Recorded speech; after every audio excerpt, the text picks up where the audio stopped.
रहे दूरदर्शन किसान पर।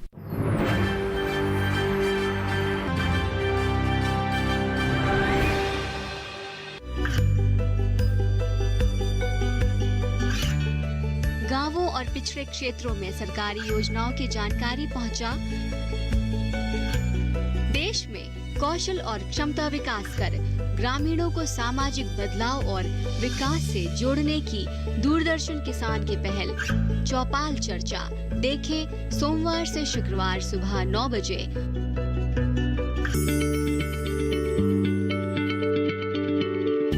क्या आप किसी बीमारी से परेशान हैं?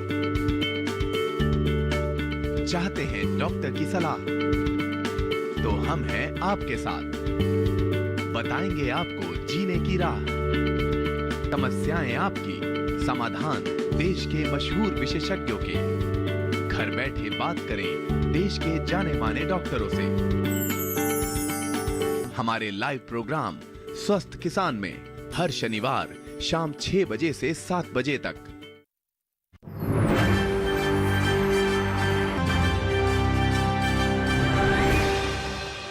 ब्रेक के बाद आप सभी का फिर से स्वागत है। आप देख रहे हैं फसल बीमा के 5 वर्ष और इस विषय पर बातचीत को यहां पर हम आगे बढ़ाएंगे। जो प्रधानमंत्री फसल बीमा योजना है उसको 5 साल पूरे हो गए हैं और कैसा रहा है ये सफर और इस बीच किसानों के कैसे रहे हैं अनुभव, ये जानने के लिए आइए फिर से रुक करते हैं मेरी सहयोगी अदिति का। जी अदिति। जी बिल्कुल मोनालिसा, बहुत सारे यहाँ पर किसान हैं जिनके अनुभव भी अच्छे भी हुए हैं, कुछ दिक्कतें भी यहाँ पर जरूर आई हैं। उनके मन में कई तरह के सवाल भी होते हैं, जैसे अभी हमने चर्चा में भी सुना था कि कई तरह के हम बदलाव की भी उम्मीद करते हैं अगर हमारे किसानों की इच्छा है तो। बहुत सारे किसान मौजूद हैं, महिला किसान भी यहाँ पर मौजूद है, उनसे ही जानकारी ले लेते हैं। आपसे गुजारिश करूंगी आप अपना नाम बता दें। मेरा नाम दुलारी यादव। जी दुलारी जी, तो प्रधानमंत्री फसल बीमा योजना को 5 वर्ष हो रहे हैं, इस पर क्या कहना चाहेंगी कि किसी तरह की आप कुछ बदलाव की उम्मीद करती हैं यहाँ पर? हाँ जी, हमारा बदलाव भी बहुत हुआ है। हमें गन्ने का पहले कोई ऐसा रेट नहीं मिलता था, अब अच्छा रेट मिल रहा है हमको। पर ये है कि हमें पशुओं से भी बहुत परेशानी है। हमारी फसल को सब खत्म कर देते हैं, सब खा जाते हैं। एक गन्ने की फसल हमारी होती है, उसमें भी हमें बहुत दवाई वगैरह लगानी पड़ती है जब हमें बचते हैं।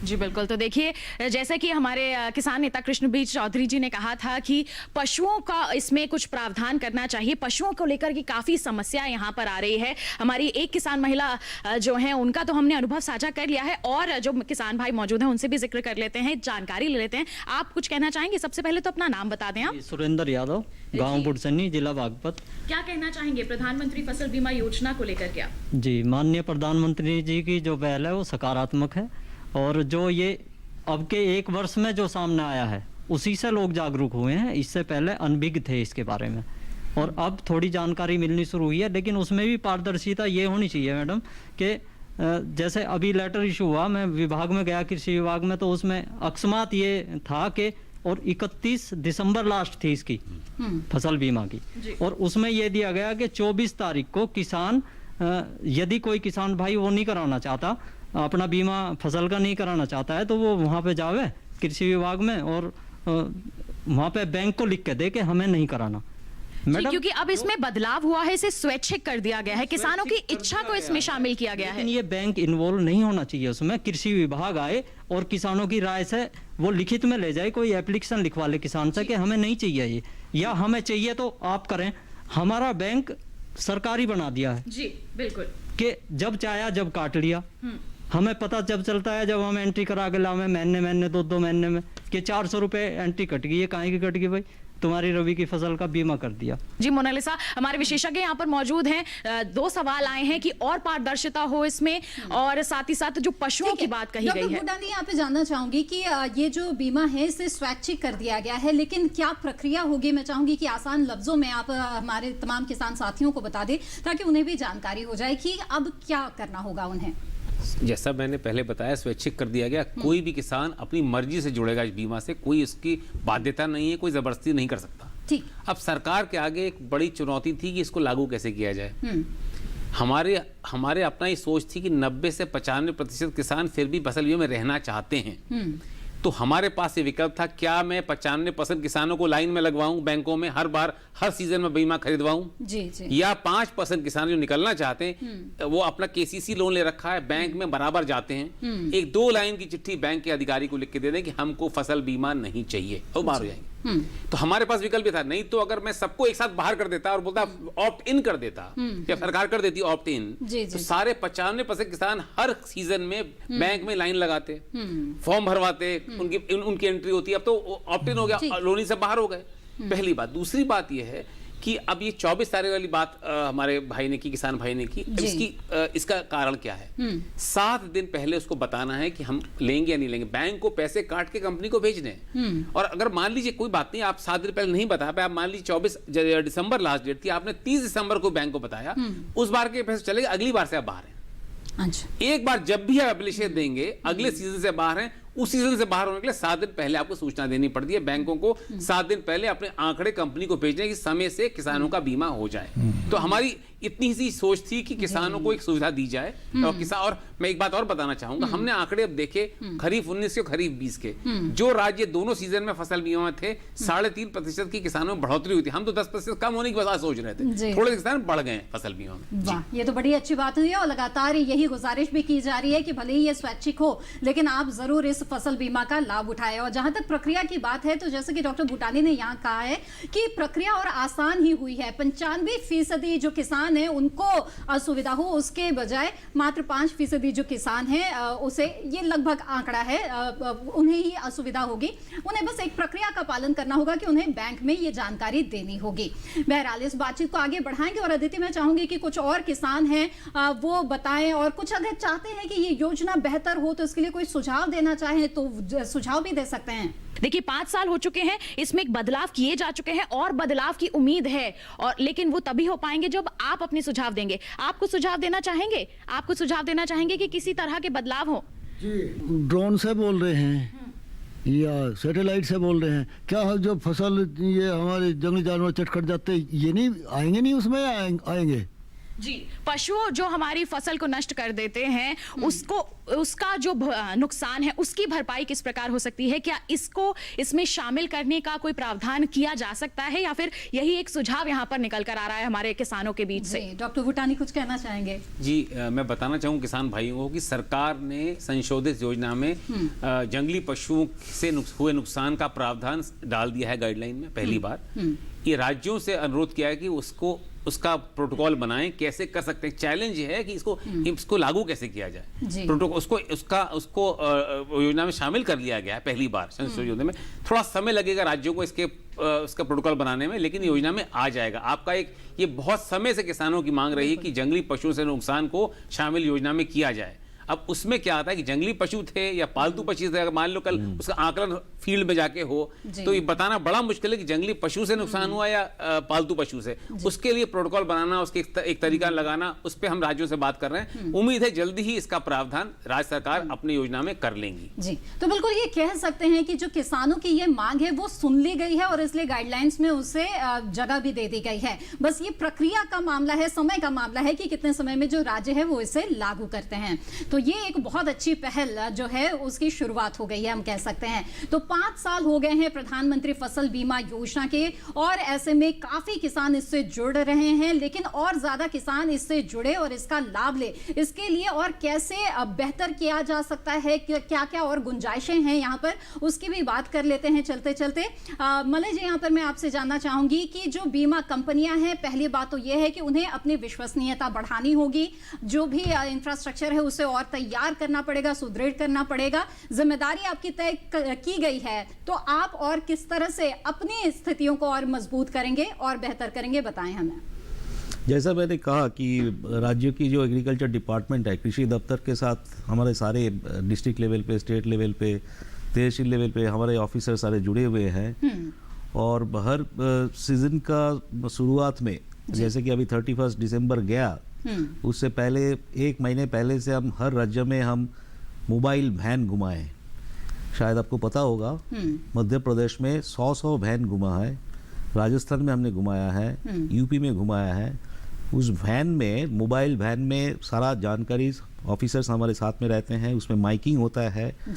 एक तो वो है, दूसरा है कि ये किसानों के जो गोष्ठी होते हैं, जी किसानों के गोष्ठी में हमारे बंदे जाते हैं, हर बैंक में जाते हैं, हर सोसाइटी में जाते हैं। पर ये जो अभी स्वैच्छिक किया गया है, इससे क्या हुआ, इससे किसानों को एक चॉइस दिया गया, चाहे वो जोड़े या ना जोड़े। ये एक चैलेंज आ गया है। इसीलिए मैं बार बार यही कहना चाहता हूँ कि किसान क्यों ना जोड़ेंगे। अगर उनका टोटल प्रीमियम मान लीजिए प्रति हेक्टर सारे क्रॉप मिला के ऑन एन एवरेज मैं बता सकता हूँ कि 40 से 50 हज़ार उसका बीमित राशि होता है, ठीक है, कॉस्ट ऑफ कल्टीवेशन। 40-50 हज़ार के सामने अगर आप एक्चुअल प्रीमियम दरें लगाए, जो कमर्शियल प्रीमियम है, वो करीबन बैठेगा आपको 5,000 से 6,000। 6,000 के सामने किसानों को तो सिर्फ 600 रुपये देना पड़ता है, 600, 700, 750 मैक्सिमम। तो क्यों ना दे। अगर 750 रुपया नहीं देना चाहते हैं, 50,000 का नुकसान ऐसा ही मतलब खुले आसमान के नीचे है, आप ये कृषि कर रहे हैं, उसके साथ साथ सेंट्रल गवर्नमेंट और स्टेट गवर्नमेंट से जो 85%, 90% जो आना था वो भी आप छोड़ रहे हैं। तो स्वैच्छिक किया गया तो अच्छी बात है, क्योंकि ये किसानों को एक एम्पावरमेंट, उनको एक हाथ में एक विचार देने के लिए कहा गया। इसका मतलब ये नहीं कि छोड़ दे, जरूर जोड़े। बिल्कुल, इसका आग्रह लगातार किया जा रहा है। और अरविंद जी, यहाँ पर मैं आपसे जानना चाहूंगी, कवर नोट में क्या प्रॉब्लम है किसान को देने में? जितने भी ऋणी किसान हैं जो बैंकों से लोन लेते हैं, लोनी फार्मर है, हर किसान को एक इंग्लैंड पत्र भेजा जाएगा जिसमें उसका नाम, जमीन का रकबा, उसका फसल कौन सी फसल है, बीमित है, किसान का अंश कितना है, राज्यांश कितना है, केंद्रांश कितना है, कंपनी का नाम क्या है, कंपनी का कॉन्टैक्ट नंबर क्या है, ये सारी सूचनाएं उस पत्र में होती हैं और ये बड़े पैमाने पे भेजे जा रहे हैं। वो पोदार जी मेरे बगल में बैठे हैं, पक्का बताएंगे कितने उन्होंने भेजे हैं। बहुत अच्छा किया, बहुत अच्छी शुरुआत है, बराबर में मांग कर रहा है कितने बार। बिल्कुल, तो कई सुझाव आप दे चुके हैं कृष्णवीर जी। कुछ और चलते चलते आप कहना चाहेंगे इस योजना को और कैसे बेहतर बनाया जा सके, और खास तौर पे आप किसान नेता हैं, बताएं हमारे किसानों को उन्हें किस तरह से जुड़ना चाहिए, इससे क्या लाभ होंगे उन्हें? मेरा तो सभी किसान भाइयों से देश के कोने कोने में यही निवेदन है कि आपको बहुत कम धनराशि अदा करनी है और आपकी फसल को पूरी तरह से सुरक्षा रहेगी। आप इसलिए इसको अपनाइए। लोन है तब भी अपनाइए, लोन नहीं है तब भी अपनाइए। ये बहुत जरूरी है। हमारे उस व्यवस्थाओं के खतरा बता के नहीं आता है। एक्सीडेंट होता सड़क पे पता नहीं लगता, ऐसी फसल में कब ओले पड़ जाए। एक तो क्लाइमेट चेंज होने से वैसे ही वेदर एकदम पूरा हौच पौच हो गया है, पता नहीं है कि अभी एकदम कैसा मौसम हो जाएगा। है? अभी देखिए पाले से आलू की फसल को जो है बच गया इस बार, क्योंकि बरसात हो गई अभी नॉर्थ इंडिया में, और नहीं तो फसलों का नुकसान होते हुए देर नहीं लगती है। और मेरा सिर्फ इतना ही आग्रह है कि इसको अपनाना चाहिए और प्रदेश सरकारों को इसमें पूरी तत्परता से, ईमानदारी के साथ और किसानों के साथ खड़े होते हुए इसको जोड़ना चाहिए और बताना चाहिए कि इसका लाभ ये है। और उसमें जो भी समस्याएं हैं उनको अपने स्तर से, मेरा प्रदेश सरकारों से आग्रह रहा है कि आपकी इसमें बड़ी जिम्मेदारी है, आप इसमें अपने बिल्कुल बढ़ चढ़कर उन्हें भी इसमें हिस्सा लेना चाहिए। अरविंद जी, आप कुछ सुझाव देना चाहेंगे कैसे ये योजना और प्रभावी और बेहतर बने? बिल्कुल, देखिए ऐसा है कि अभी एक ढांचा बन गया है इसका, लेकिन ये देखना होगा कि एक विशाल देश है हम, जिसमें द्वीपों से लेके पहाड़ों तक का पूरा एक बड़ा हिस्सा है और अलग अलग भाषाओं में किसानों से आपको संवाद करना है। जो है आप यहाँ हैं तो हिंदी इलाकों में आपको हिंदी में बात करना है, कहीं तमिल में करना है, कहीं तेलुगु में। तो जो बीमा कंपनियों को जो एक नेटवर्क अलग अलग जगहों पर बन रहा है, एक ढांचा बन रहा है, उसको बनने में थोड़ा सा समय तो लगना है। लेकिन मुझे लगता है कि ये जो बात अभी आई है कि जंगली पशुओं का, जंगली पशुओं में क्या है कि नील गाय सबसे ज़्यादा नुकसान पहुँचा रहे हैं, कुछ जगहों पर बंदर, कुछ जगह वो। लेकिन जो है उत्तर प्रदेश और कई मैदानी इलाकों में ये भी देखने को मिल रहा है कि जो छुट्टा जानवर हैं, खासतौर पर जैसे बुंदेलखंड में अन्ना प्रथा के नाते गाय वगैरह काफ़ी नुकसान पहुंचा रही है। तो आगे चल करके इसमें झगड़ा हो सकता है बीमा कंपनियों में और राज्य सरकार के बीच में कि ये जंगली जानवर ने इन फसलों को नुकसान पहुंचाया है या जो है वो पालतू है। तो इसके लिए ज़रूरी ये है कि मेरा सुझाव ये है कि सरकार को चाहिए कि कोई भी जानवर अगर वो छुट्टा है, मैं ये नहीं कह रहा हूँ कि मेरी अपनी ही गाय मेरा जाके खाना वो अपना खेत को नुकसान पहुंचा रही है तो आप उसके लिए मुआवजा दीजिए, लेकिन अगर वो बाहर है, अगर उस तरह से छुट्टा जानवर है, अगर उन्होंने नुकसान पहुंचाया तो उसको शामिल करना चाहिए। और दूसरी चीज ये है कि एक अभियान चलाया जाना चाहिए, चूंकि योजना में शामिल है जो बटाईदार किसान है।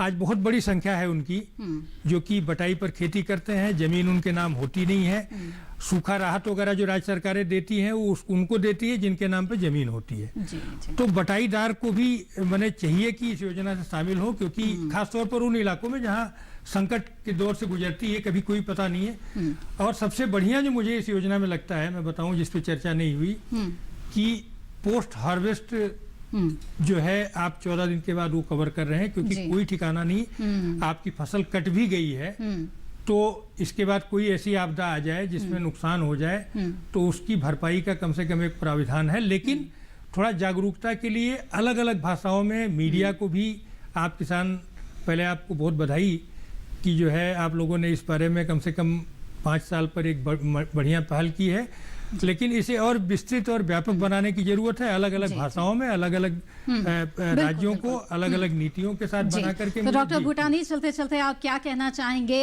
यहाँ पर कई सुझाव निकल कर आए हैं, उन सुझावों पर, और 5 साल तो बेहतरीन गुजरे हैं और लगातार इस योजना ने काफी अच्छा जो है प्रदर्शन किया है।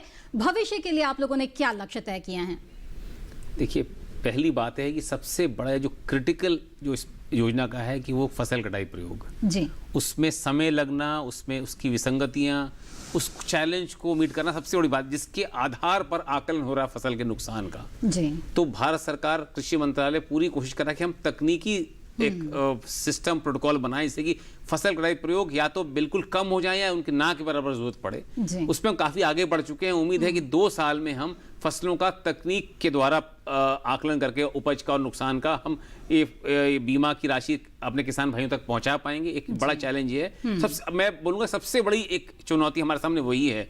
2 नंबर पे जैसा कि बताया हमारे साथियों ने कि एक प्रचार प्रसार में और उसको मजबूत करने की जरूरत है, किसानों तक पहुंचने की जरूरत है। जब जो ये योजना स्वैच्छिक हो चुकी है तो अब उपाय भी नहीं है कि राज्य सरकारों के पास भी और कंपनी के पास भी, अगर नहीं जाएंगे तो किसान नहीं जुड़ेगा। किसान को जोड़ना है तो किसान के घर जाना होगा, उसको अच्छे से योजना के बारे में बताना होगा। तो ये चैलेंज है, इसके लिए हम अच्छे से काम कर रहे हैं। उम्मीद है हम अच्छे से इसको और मजबूत कर पाएंगे प्रचार प्रसार को, सब किसानों को इसकी योजनाओं की जो फायदे हैं वो अच्छे से बता पाएंगे और फिर वो खुद निर्णय ले सकते हैं कि जुड़ना है या नहीं। जी बिल्कुल।